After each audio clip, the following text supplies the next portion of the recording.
Every story has a beginning, a mystery waiting to be unraveled, a truth lurking in the shadows. Here at Charlie's Tales, I bring you the strangest, the darkest, and the most unbelievable stories from around the world. Some are terrifying, some are tragic, but all of them will leave you thinking. So sit back, listen closely, and let's dive into today's tale.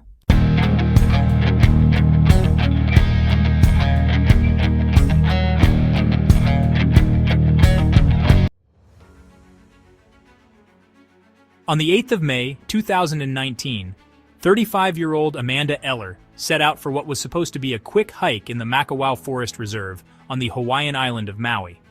A physical therapist and yoga instructor, Eller was an experienced hiker who had traversed the trails of this lush, 4,000-acre rainforest numerous times before. The day was clear and warm, typical for Maui in early May, as she parked her white Toyota RAV4 in the reserve's gravel parking lot. Eller was planning a short 3-mile hike. She was familiar with the main trail, known as the Kahakapau Loop Trail, and felt confident enough to leave her phone in her car. She wore a light tank top, yoga pants, and athletic shoes, appropriate attire for a brief excursion on a maintained trail in warm weather. She carried only a small water bottle and a light snack. It was the kind of casual hike she had done countless times before without incident. What Eller didn't realize as she set off down the trail was that this routine outing would become a 17-day fight for survival that would capture international attention and push her physical and mental endurance to their absolute limits. The Maui Forest Reserve is a dense tropical environment where the vegetation grows with extraordinary vigor. The forest floor is covered with thick undergrowth, while towering trees create a canopy that filters the sunlight into dappled patterns. The terrain is challenging, with steep ravines, hidden drop-offs, and numerous small streams that can become raging torrents after rainfall. It's precisely the kind of environment where a wrong turn can quickly lead to disorientation. Eller later recalled that she had started on the main trail but decided to stop for a brief meditation and rest. When she resumed her hike, she believed she was continuing on the main path. In reality, she had wandered onto one of the many unmarked hunting trails that crisscross the reserve. These unofficial paths can be deceptive. They may appear well-traveled at first, but often peter out into impenetrable jungle. "I wanted to go back the way I'd come, but the trail seemed to disappear," Eller would later explain. "I picked what I thought was the right direction and kept walking." This single misstep set in motion a cascading series of events that would test Eller's survival skills and determination in ways she could never have imagined. By late afternoon, Eller had realized she was lost. The forest was becoming darker as the sun began to set, and the temperatures were dropping. She made the decision to find a safe spot to spend the night, hoping to reorient herself in the morning. She found a small clearing and used leaves and ferns to create a makeshift shelter to protect herself from the elements. That first night, Eller was uncomfortable but remained relatively calm. She believed that in the morning, with clear visibility, she would be able to find her way back to the main trail.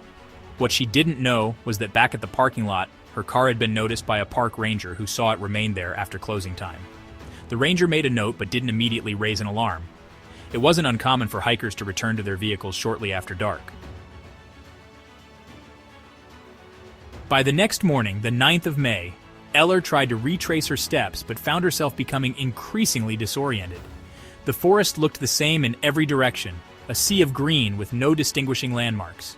She continued walking, hoping to find either the main trail or a boundary of the reserve that would lead her to civilization. Instead, she descended deeper into the forest, moving further from the trail system and into more treacherous terrain. Meanwhile, when Eller didn't show up for work and friends couldn't reach her, concern began to grow. Her car was still in the parking lot, her phone and wallet inside. That evening, her boyfriend Benjamin Conkle reported her missing to the Maui Police Department. By the 10th of May, a full-scale search and rescue operation was launched. Dozens of volunteers, along with professional search teams, police officers, and dogs, combed the forest. Helicopters flew overhead, using infrared technology to try to detect body heat in the dense jungle. The search team established a command center at the trailhead, and Eller's friends and family flew in from the mainland to join the effort. What they couldn't know was that Eller was moving further into the wilderness, disoriented and increasingly desperate.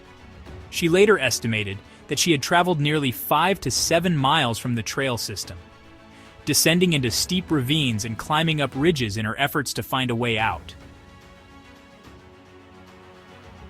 By the 5th day of her ordeal, Eller's situation had become dire. Her shoes had been lost when she attempted to dry them after crossing a stream, forcing her to navigate the rough terrain barefoot. Her feet were cut and bruised, and she had sustained a leg injury that made walking painful. She was developing painful sunburns on her exposed skin, alternating with chills when rain fell or temperatures dropped at night.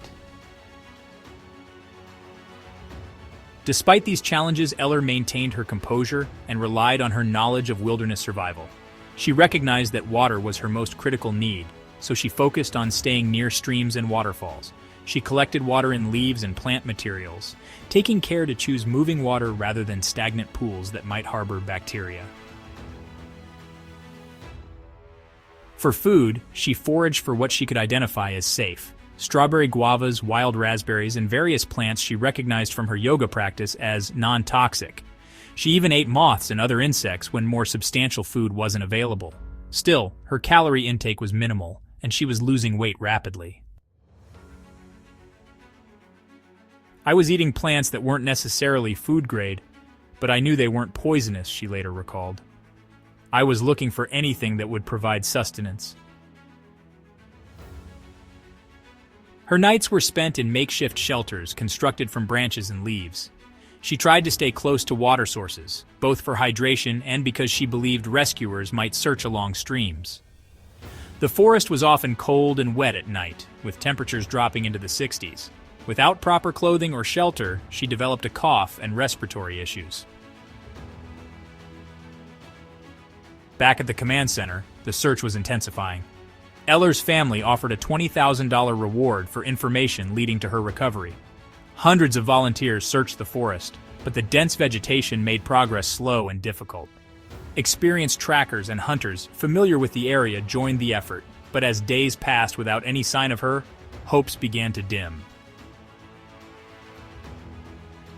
By the end of the first week, many in the search party feared the worst. The official search was scaled back, although volunteers continued their efforts. Eller's family hired a helicopter to continue aerial searches, and her friends maintained a constant presence at the command center, refusing to give up hope.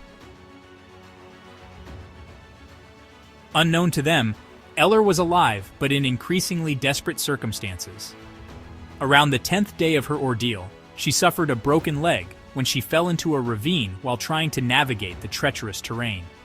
Unable to climb out, she was forced to spend 2 days in the ravine before gathering enough strength to pull herself up using vines and branches. Once out of the ravine, her mobility was severely limited. She could no longer walk long distances and was forced to crawl or shuffle along on her hands and knees for much of her journey. Her body was covered in cuts, scrapes, and insect bites. She had lost over 15 pounds and was becoming dangerously weak. Despite her dire physical condition, Eller's mental state remained remarkably strong. She later credited her yoga practice and meditation with helping her maintain composure and make rational decisions. Each morning, she would meditate and set an intention for the day, focusing on specific goals like finding water or a safer location. "I was never really worried about dying," she would later say. "There were times I was worried about suffering for a long time. I didn't want to be out there for months." By the 17th day of her ordeal, Eller had traveled an estimated 5 to 7 miles from where she had started. She had descended into a deep ravine with a waterfall, where she decided to stay near the water source. Unknown to her, this decision would prove crucial to her survival. On the 24th of May, a private helicopter contracted by Eller's family was conducting one final sweep of the area before fuel constraints would force them to end the search. The helicopter crew consisted of Chris Berquist, a friend who had taken time off work to search for Eller, Troy Helmer, a local hunter familiar with the terrain, and Javier Cantalopes, a former Special Operations Airborne Ranger. As they flew over a particularly remote area, Helmer spotted a flash of movement near a stream bed. Cantalopes later described the moment. "We were flying over a waterfall, and Troy spotted what looked like a little dot moving down at the bottom of the ravine. I said, 'There's no way that's her,' but we decided to check it out." The helicopter descended as low as safely possible, and to their astonishment, they saw a waving figure below. It was Amanda Eller, emaciated and injured, but very much alive. Due to the steep terrain, the helicopter couldn't land. Cantalopes and Berquist had to hike down to reach her, a journey that took nearly an hour through the dense jungle. When they finally reached her, they found Eller alert, but severely weakened, with sunburned skin, infected wounds on her legs and feet, and a broken leg. The first thing she said was, "You guys are my angels," Cantalopes later recalled. Eller was evacuated from the forest by helicopter and taken directly to Maui Memorial Medical Center. Doctors were amazed by her condition. Despite 17 days in the wilderness with minimal food and shelter, she was remarkably stable. She had lost 15 pounds and suffered a broken leg, torn meniscus, sunburn, and numerous cuts and infections, but she was alive and coherent. The news of her rescue spread quickly, capturing international attention.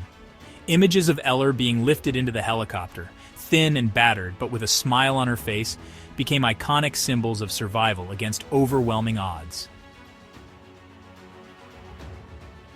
During her recovery, Eller shared details of her ordeal. She described how she had survived by eating berries and moths, drinking from streams, and using leaves for shelter. She spoke of her spiritual practices, which she credited with helping her maintain hope and clarity during the darkest moments. "I chose life," she said in a video message from her hospital bed. "I wasn't going to take the easy way out, even though that meant more suffering and pain."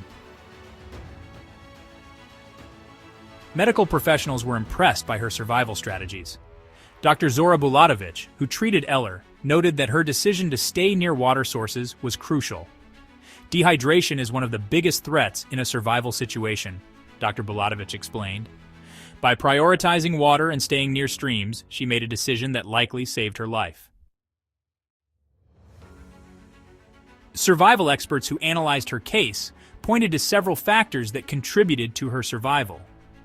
First, the relatively mild climate of Maui meant she didn't face extreme temperature fluctuations. Second, her physical fitness from yoga and hiking gave her the endurance to withstand the physical challenges. Third, her knowledge of edible plants allowed her to maintain some caloric intake. But perhaps most important was her mental resilience.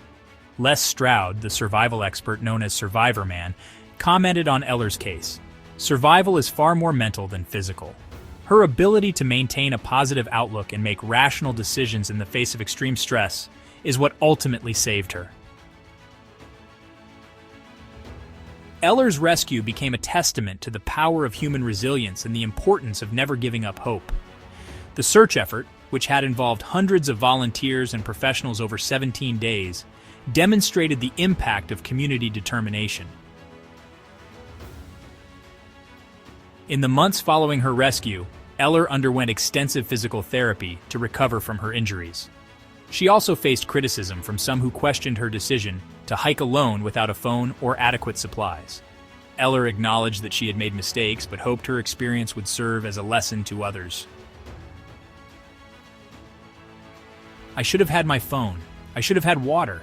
I should have had food," she admitted. But the reality is, even experienced hikers can become disoriented, and what matters most is how you respond when things go wrong.